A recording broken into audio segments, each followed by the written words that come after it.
baik. Jadi dalam hidup kita selalu ada peristiwa. Ada peristiwa yang dapat memberikan kesan dan pesan dalam perjalanan hidup.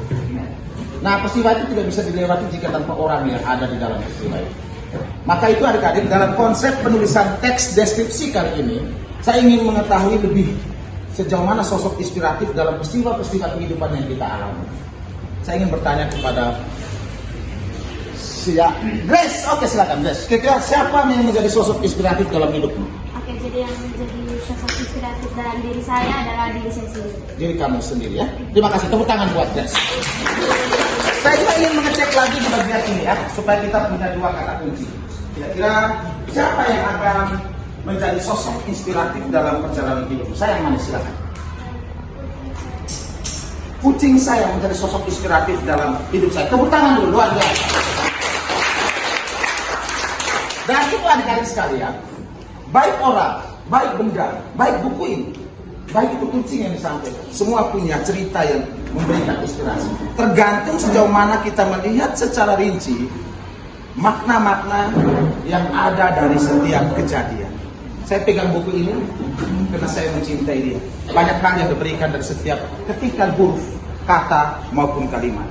Bahkan lembaran-lembaran ini memberi makna sejuta generasi yang sudah saya wariskan di sekolah ini. Setuju?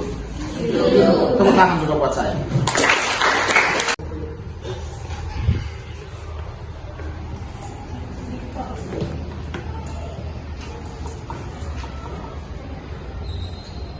Rahel, siapa sosok inspiratif?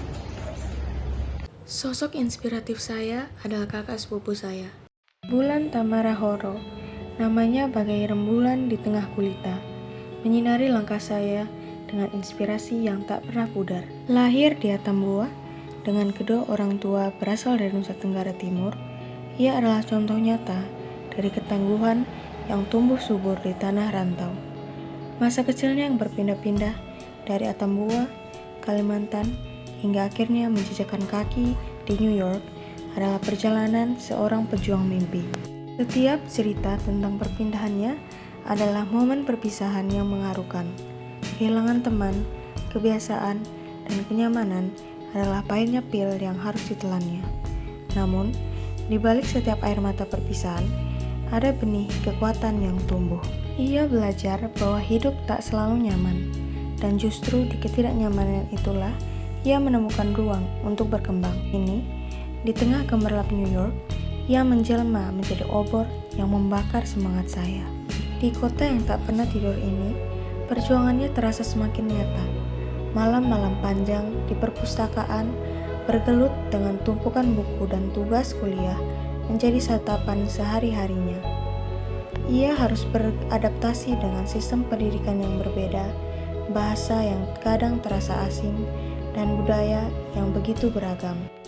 Saya membayangkan bagaimana ia harus berjuang menahan rindu pada keluarga dan tanah air, aroma masakan mama, senyum hangat papa, dan canda tawa bersama teman-teman seolah menjadi bayang-bayang yang selalu menghantui. Namun, kerinduan itu tak membuatnya patah arang. Justru, kerinduan itu menjadi bahan bakar yang memompa semangatnya untuk terus melangkah. Kak Bulan mengajarkan saya bahwa menjadi cocok bukanlah tujuan utama. Ia adalah melodi indah yang tak perlu dipaksakan untuk selaras dengan orkestra yang bising. Justru, saat ia berhenti berusaha untuk masuk, dunialah yang membuka pintunya lebar-lebar. Teman-teman hadir bagai bintang-bintang yang berkelipan di langit malam, menemani langkahnya dalam kesendirian. Dari Kak Bulan, saya belajar banyak hal. Perjuangan adalah oase di tengah gurun pasir kehidupan. Ia adalah bukti bahwa fokus pada tujuan dan menjadi diri sendiri adalah kompas yang menuntun kita menuju dermaga impian. Tak perlu menjadi orang lain untuk diterima, karena ketulusan dan kegigihan adalah kunci yang membuka semua pintu. Bulan Tamara Horo, kamu adalah inspirasiku, rembulan yang selalu bersinar di hatiku.